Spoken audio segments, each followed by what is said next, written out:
नमस्कार, मैं रवीश कुमार। अगर जीत हुई है तो जीत का जश्न कहाँ है? पहलगाम हमले के बाद आक्रोश का माहौल था। ऑपरेशन सिंदूर के तुरंत बाद बदले का उत्साह था। सीज फायर के बाद इतनी चुप्पी क्यों पसर गई? ऐसा क्यों लग रहा है कि डाल पर चिड़ियों की कमी तो नहीं है, बस उनका चहचहाना सुनाई नहीं दे रहा? क्या चिड़ियों ने बोलना बंद कर दिया या उनकी आवाज सुनी नहीं जा रही? सीज फायर पर देश की जनता चहचहा क्यों नहीं रही है? जीत के नायक को संघर्ष करना पड़ रहा है नायक की तरह देखे जाने, पूजे जाने के लिए। टीवी पर आकर भाषण देना पड़ रहा है। अखबारों में हेडलाइन बड़ी की जा रही है। ट्रंप के दावे को हेडलाइन से गायब किया जा रहा है। इतनी मेहनत क्यों करनी पड़ रही है? क्यों एक तरफ कांग्रेस इंदिरा गांधी की तस्वीरों को निकाल रही है, उनके जैसा नायक कोई नहीं बता रही है?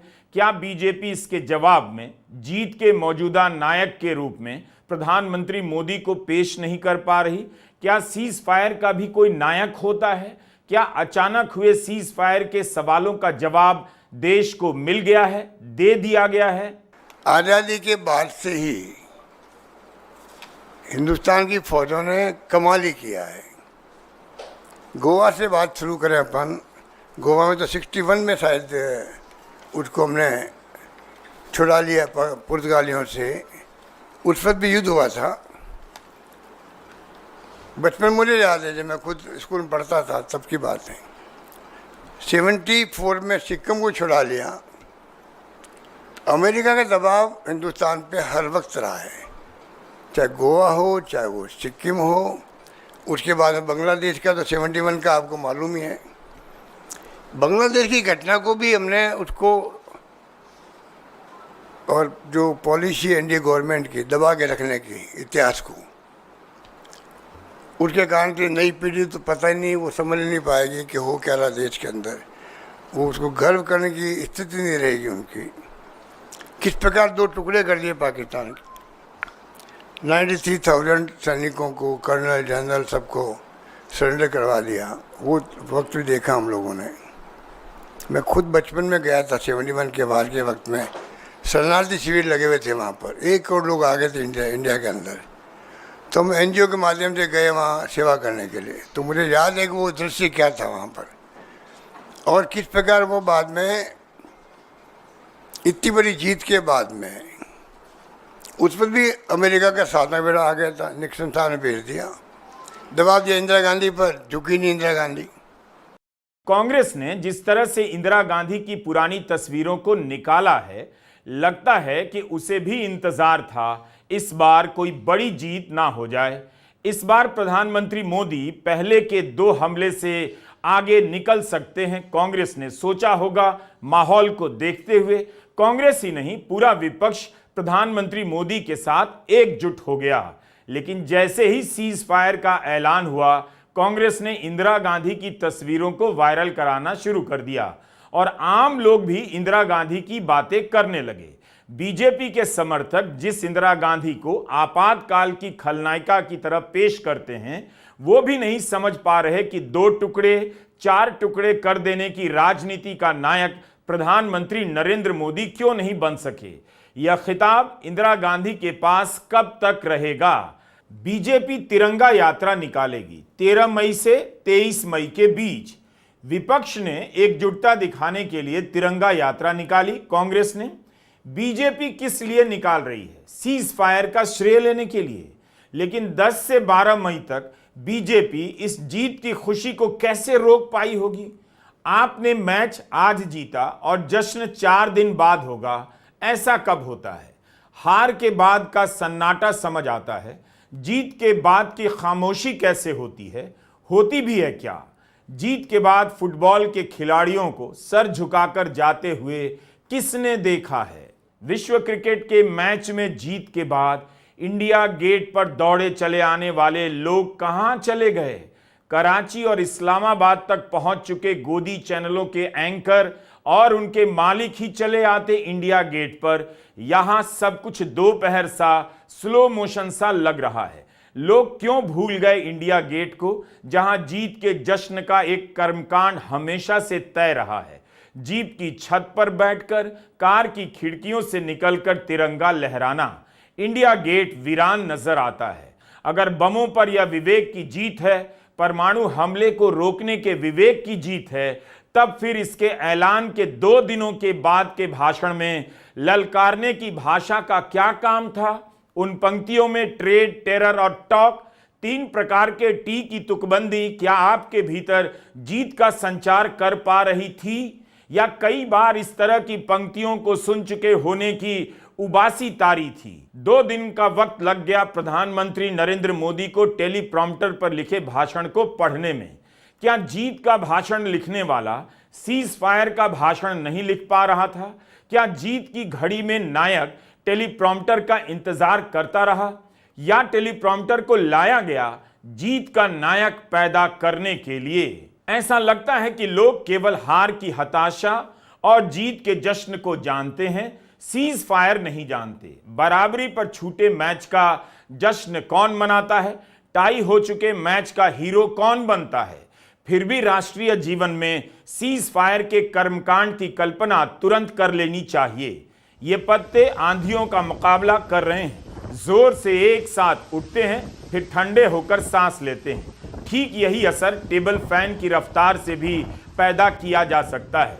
इन पत्तों को आंधियों से लड़ते हुए नायक की तरफ पेश किया जा सकता है। तब फिर जीत का जश्न क्यों नहीं पैदा हो पा रहा है? विदेश सचिव विक्रम मिस्री के परिवार पर ट्रोल टूट पड़े। ये वही ट्रोल हैं जो बाकी दिनों में प्रधानमंत्री मोदी को ग्लोबल लीडर से लेकर विश्वगुरु बताते नहीं थकते। सत्ता में उन्हें देखने के लिए किसी भी आलोचक पर टूट पड़ते हैं।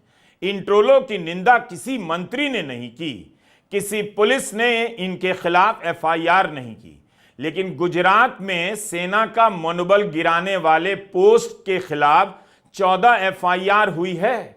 विदेश सचिव के परिवार को ट्रोल करने पर क्या कोई एफआईआर हुई?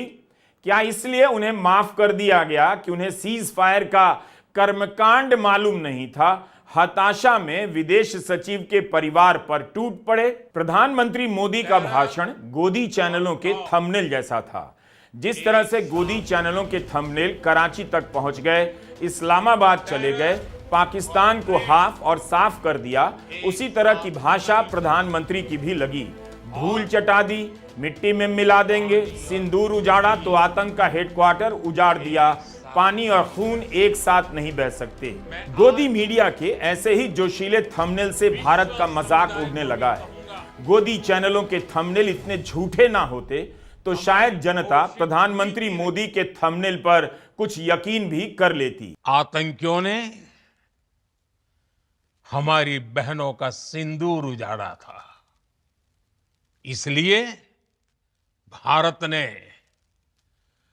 आतंक के ये हेडक्वार्टर्स उजाड़ दिए। कहा जा रहा है कि 1999 में जब करगिल युद्ध हुआ, तब भारतीय प्रेस की साख इतनी ऊंची थी कि उसकी रिपोर्टिंग के सामने पाकिस्तान का प्रोपेगेंडा चल नहीं पाया। 2025 में ऐसा नहीं हुआ। किसकी वजह से नहीं हुआ? भारत का मीडिया गोदी मीडिया कैसे बना? 2016 से कह रहा हूं, टीवी मत देखिए, गोदी मीडिया मत देखिए। इसका संबंध पत्रकारिता से नहीं है। यह आपके बीच राष्ट्रवाद के नाम पर, हिंदू रक्षक के नाम पर आता रहता है, अपनी पत्रकारिता लेकर नहीं।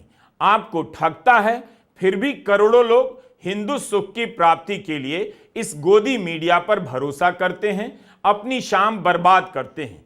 इस गोदी मीडिया को अगर पत्रकारिता आती तो युद्ध के समय में यह भारत का पक्ष कमजोर नहीं करता।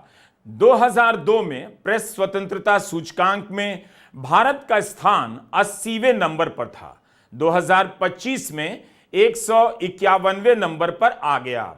पाकिस्तान का तो पहले से ही गिरा हुआ था। 2002 में भी 119 नंबर पर था, लेकिन 2025 में पाकिस्तान 158वें नंबर पर आ गया। भारत का आजाद मीडिया पाकिस्तान के पाले में अब नजर आता है, पड़ोस में नजर आता है। भारत 151 नंबर पर है, पाकिस्तान 158 नंबर पर है। 2002 में 39 सीढ़ियों का फासला था। 2025 में भारत और पाकिस्तान के मीडिया के बीच मात्र 7 सीढ़ियों का फासला रह गया। कई लोग मुझसे पूछते हैं देश के लिए क्या कर सकते हैं। मेरा एक तैयार सा जवाब होता है, अगर आप देश के लिए कुछ करना ही चाहते हैं और चाहते हैं कि आपके कपड़े की क्रीज तक खराब ना हो, तो आज से ही गोदी मीडिया के चैनल देखना बंद कर दीजिए। बस इतने से आप भारत के लिए काफी कुछ कर देंगे। लाखों लोगों ने गोदी मीडिया देखना छोड़ दिया है, लेकिन अब भी करोड़ों लोग इसकी गिरफ्त में हैं। कितनी बार कहा, लेकिन प्रधानमंत्री मोदी सुनते भी नहीं। उन्हें इस गोदी मीडिया की सोहबत की लत लग गई है। क्या उन्हें नहीं दिखाई दे रहा कि गोदी मीडिया ने उनकी जीत के दावों पर पानी के साथ साथ पर्दा भी डाल दिया है? किसी को प्रधानमंत्री मोदी से साफ साफ कहना चाहिए कि 8 मई 2025 को गोदी मीडिया ने भारत में बची खुची पत्रकारिता को मिट्टी में मिला दिया और उनकी सरकार की साख भी। गोदी मीडिया को किसी ने धूल नहीं चटाई, उसने खुद धूल फांक ली। दुनिया भर में केवल गोदी मीडिया का मजाक नहीं उड़ रहा, बल्कि इसके कारण भारत का भी मजाक उड़ रहा है। इसने मौका दिया पाकिस्तान के प्रवक्ताओं को इंटरनेशनल मीडिया में अपनी छवि बेहतर करने और अपना दावा ठीक से रखने का, भारत के साथ बराबरी करने का। इसके लिए जिम्मेदार कौन है, हर बार क्यों नाम लेकर बताना पड़ता है। जीत की घड़ी में, शौर्य और पराक्रम के क्षणों में आपका पांव फिसल जाए तो आपकी खुशी खराब हो सकती है। गोदी मीडिया ने यही तो किया। अब उसमें इतना दम नहीं बचा कि किसी को नायक बना दे। आप कहीं भी जाइए, जीत के दावों को लेकर थेथरई तक नजर नहीं आती। सब सीज फायर के सवाल पर चुप हो गए हैं। जीत को लेकर कहीं भी बहसोत्पादन नहीं है, फोटो उत्पादन चालू है। प्रधानमंत्री नरेंद्र मोदी आदमपुर बेस गए।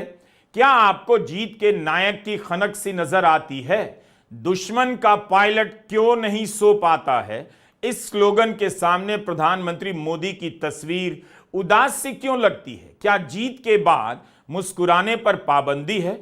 तुकबंदी वाले भाषणों की तरह फोटो उत्पादन की यह शैली भी मदद नहीं कर रही जीत का जश्न पैदा करने में।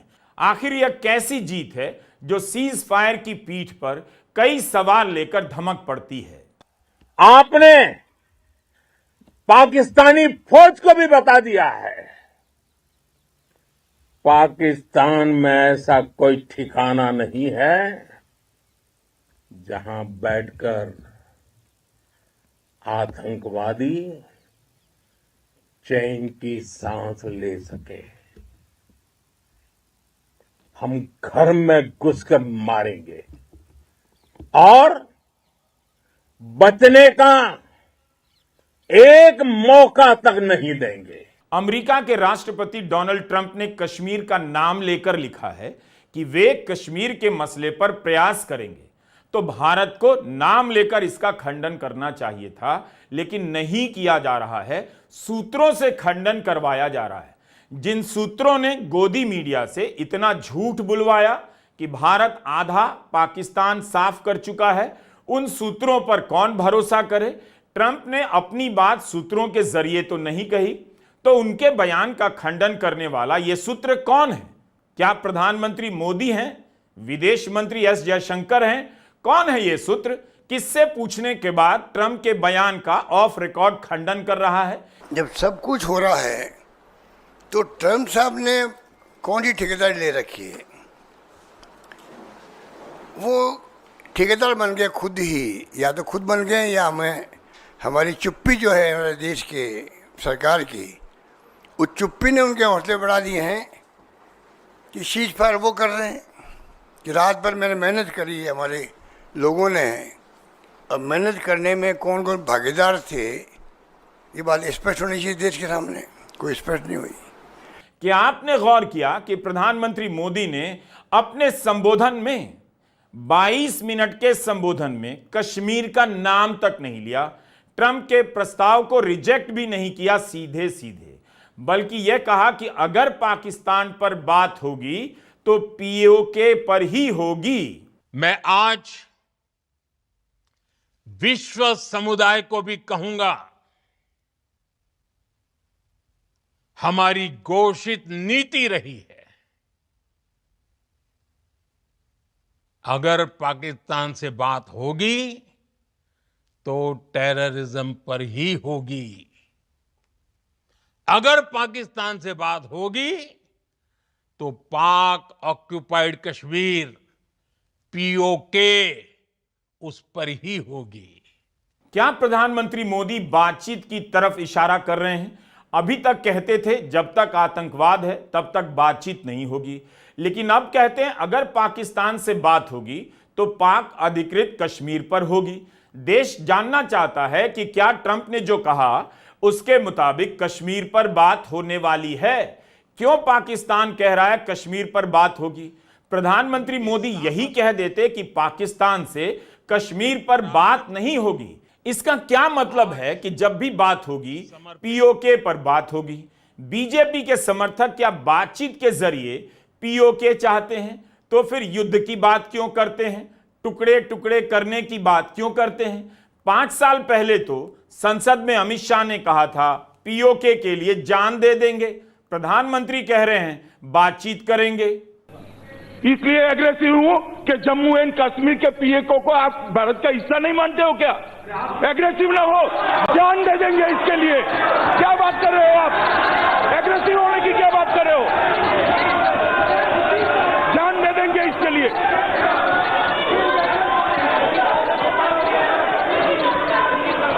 मैं ये बात रिकॉर्ड पर रखना चाहता हूं कि जब मैं सदन में जब जम्मू एंड कश्मीर राज्य बोला हूं तब पाक ऑक्युपाई कश्मीर और अक्साई चीन दोनों इसका हिस्सा है, ये बात को और हमारे संविधान ने जम्मू कश्मीर की जो सीमाएं तय करी है और जम्मू कश्मीर के संविधान ने जम्मू कश्मीर की जो सीमाएं तय की है उसके अंदर पाक ऑक्युपाई कश्मीर और अक्साई चीन दोनों समाहित हैं। इतने जोरदार तेवर हैं तो ट्रंप के बयान का खंडन क्यों नहीं कर देते?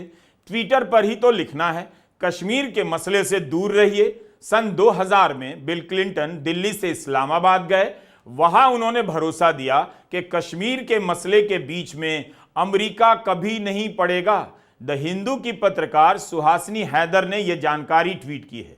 लेकिन ट्रंप तो सार्वजनिक ऐलान कर रहे हैं कश्मीर के मसले को सुलझाएंगे अपनी निगरानी में, फिर भी खामोशी है। गोदी मीडिया सवाल तक नहीं पूछता। पहलगाम आतंकी हमले में जो चूक हुई उसे लेकर सारे सवाल तुरंत गायब कर दिए गए। क्या इसके पीछे गोदी मीडिया का आत्मविश्वास पुलवामा के समय बना? जम्मू कश्मीर के पूर्व राज्यपाल सत्यपाल मलिक पुलवामा को लेकर सुरक्षा में चूक और लापरवाही को लेकर सवाल करते रहे, किसी ने ध्यान नहीं दिया। क्या इस वजह से गोदी मीडिया को भरोसा है कि भारत की जनता पहलगाम में सुरक्षा के सवाल की परवाह नहीं करेगी? सीज फायर के ऐलान से गोदी मीडिया को भी सदमा लग गया है, लेकिन उसने तुरंत सदमा छिपाकर इसके फायदे बताने शुरू कर दिए। जो गोदी मीडिया कराची तक, इस्लामाबाद तक पहुंच गया था, इतना झूठ बोल रहा था कि वह सीज फायर को लेकर ज्ञान देने लग गया। इसलिए भी लोगों के बीच जीत का जश्न अपने आप नहीं बन पा रहा। अगर गोदी मीडिया नहीं होता तब राष्ट्र के नाम संबोधन की गरज चारों तरफ सुनाई दे रही होती। अब क्यों लग रहा है कि गरज के साथ छींटे पड़ने का समाचार सुनने के बाद लोगों ने टीवी सेट बंद कर दिया है? पाकिस्तान के सीने में बसाए गए आतंक के अड्डों को हमने खंडहर बना दिया था। इसलिए जब पाकिस्तान की तरफ से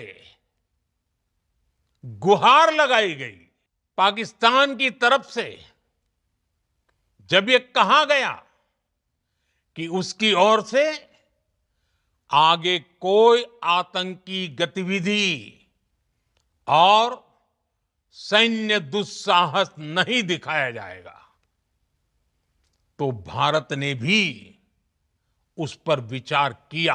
पहलगाम के हत्यारे कहां हैं? कभी ना कभी तो पकड़े जाएंगे ही, लेकिन 21 दिन हो गए पकड़े नहीं गए। आतंकी कैसे आ गए? एक सवाल। आतंकी अभी तक पकड़े क्यों नहीं गए? दूसरा सवाल। जब तक ये पकड़े नहीं जाते तब तक कैसे मान लिया गया कि आतंकी ठिकाने नष्ट करते ही आतंक समाप्त करने का मकसद पूरा हो गया? यह खबर आज की है। सेना ने ही दी है कि 13 मई को शोपियां में आतंकवादियों के छिपे होने की सूचना मिली। भारत की सेना ने सर्च ऑपरेशन किया। ऑपरेशन के दौरान आतंकवादियों ने हेवी फायरिंग कर दी। पलटकर सेना ने भी फायरिंग की और 3 आतंकवादी मारे गए। मतलब आतंकवादियों का मनोबल तो नहीं टूटा, वरना सेना पर हेवी फायरिंग का हौसला नहीं होता। सीज फायर करने वाले इतना तो बता दें कि क्या पाकिस्तान ने आतंक रोकने की गारंटी दी है? किसके सामने यह गारंटी दी है? और दी है तो प्रधानमंत्री मोदी ने इतनी आसानी से पाकिस्तान की गारंटी पर भरोसा कैसे कर लिया? आतंकवाद तो अब भी जारी है। पहलगाम के आतंकियों का पता नहीं चला है। जिस दिन प्रधानमंत्री मोदी ने आतंकी अड्डों को ध्वस्त करने का ऐलान किया, उसी दिन पहलगाम के आतंकियों के बारे में पोस्टर भी जारी किया गया। सूचना देने वालों को 20 लाख का इनाम देने का ऐलान किया गया है। इस बार आप देखें ना देखें, अमेरिका ने पाकिस्तान की वापसी कराई है। उसने इस देश को बराबर का दर्जा दिया। पाकिस्तान के साथ आतंकी देश होने के जैसा बर्ताव नहीं किया। हमारी विदेश नीति क्या कर रही थी? क्या हम विदेश मंत्री एस जयशंकर की नाकामी पर बात कर सकेंगे? भारत ने कूटनीति और विदेश यात्राओं में कितना निवेश किया, उसकी तुलना में पाकिस्तान ने तो कम ही किया होगा। तब फिर वह भारत के समकक्ष क्यों हो गया? क्या आपको इसमें किसी की हार नजर आती है? क्या दुनिया के नक्शे पर पाकिस्तान को किनारे कर देने के दावों की जीत आपको नजर आती है? डायलॉग की कोई कमी नहीं। सितंबर 2014 का डायलॉग है, व्यापार मेरे खून में है, पैसा मेरे खून में है। अब प्रधानमंत्री मोदी कहते हैं पानी और खून साथ नहीं बह सकता, ट्रेड एंड टेरर साथ नहीं चल सकता। लेकिन ट्रंप तो कुछ और कहते हैं। ट्रंप कहते हैं व्यापार रोकने की धमकी दी, तब जाकर दोनों पीछे हट गए। क्या व्यापार खून में था, इसलिए व्यापार के कारण ही सीज फायर हुआ? क्या विदेश मंत्री, भारत सरकार ऑन रिकॉर्ड ट्रंप की इस बात का खंडन करेगी? And we helped also with trade. I said, come on, we're going to do a lot of trade with you guys. Let's stop it. Let's stop it. If you stop it, we're doing trade. If you don't stop it, we're not going to do any trade. People have never really used trade the way I used it. That I can tell you. And all of a sudden they said, I think we're going to stop. And they have. And they did it for a lot of reasons, but trade is a big one. खून और पानी साथ नहीं बह सकता। सिंदूर उजाड़ा तो आतंक का हेडक्वार्टर उजाड़ दिया।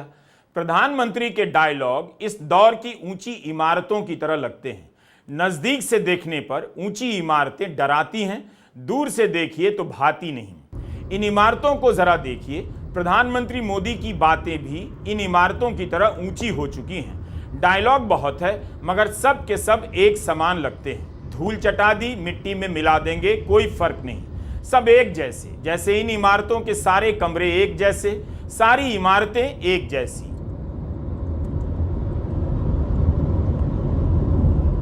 विपक्ष इस समय थाह ले रहा है। पानी की गहराई का अंदाजा करने को थाह लेना कहते हैं। राहुल गांधी चुप हैं। कांग्रेस के दूसरी पंक्ति के बड़े नेता प्रेस कॉन्फ्रेंस कर सवाल उठा रहे हैं। थाह ले रहे हैं कि जनता के बीच सीज फायर को लेकर जीत का जश्न है या उसके दिलों पर कोई बोझ सा है। कांग्रेस को समझना चाहिए कि मीडिया का पर्दा और पन्ना जनता के लिए बंद है और उसके लिए भी। उसके मन की बात कोई नहीं जानता और चुनावी जीत पैमाना नहीं।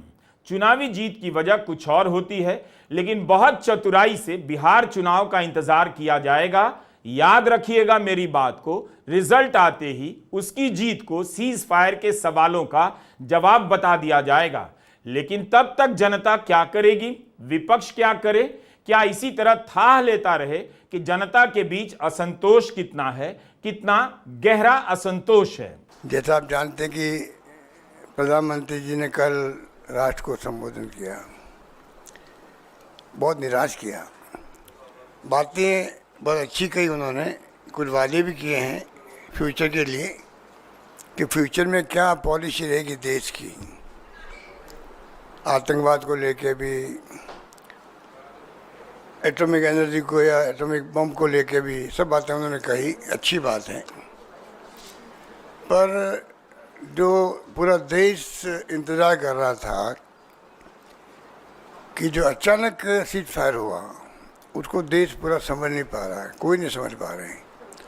ऐसा कभी होता नहीं है कि वो भी गुप्त तरीके से सीक्रेट रख के कैसे हो सकता है। तो हम जीत के जश्न की बात कर रहे हैं। प्रधानमंत्री मोदी का राष्ट्र के नाम संबोधन प्रेस रिलीज की तरह है। अक्सर प्रेस का मजाक उड़ाया जाता है कि सरकार जो भी प्रेस रिलीज जारी करे उसे टाइप कर छाप देना पत्रकारिता नहीं। अगर भारत की जीत हुई है तो प्रधानमंत्री मोदी का संबोधन जीत के बाद दिए गए भाषणों में अग्रिम पंक्ति का तो बिल्कुल नहीं था।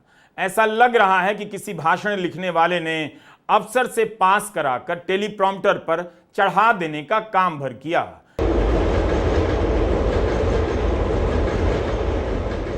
कभी कभी पुल से गुजरती रेलगाड़ियों का धड़कना भी रूटीन लगता है। उनके देखने का रोमांच जल्दी से गुजरने और फाटक के खुलने की बेचैनी में खो जाता है। ऐसा ही कुछ हुआ प्रधानमंत्री के संबोधन से। गाड़ी का इंजन एक विजेता की तरह नहीं, एक कर्मचारी की तरह सरकारी फाइलों की बोगियों को खींचता हुआ निकल गया।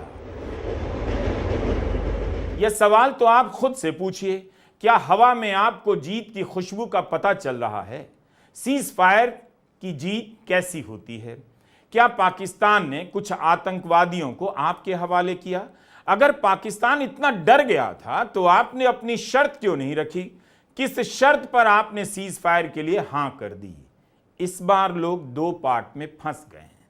जो समर्थक हैं वो भी जीत की खुशी में पांव आगे नहीं बढ़ा रहे। उन्हें ऑपरेशन सिंदूर से जितना संतोष मिला उससे ज्यादा असंतोष सीज फायर से हो गया। जो चुप्पी है वो समर्थकों में ज्यादा है। उन्होंने नोटबंदी का समर्थन किया देश हित के नाम पर। सीज फायर का समर्थन किसके हित में करें समझ नहीं आ रहा। क्या उन्हें सवालों के जवाब मिल गए हैं या नोटबंदी की तरह वे भूलने का नाटक कर रहे हैं? नमस्कार, मैं रवीश कुमार।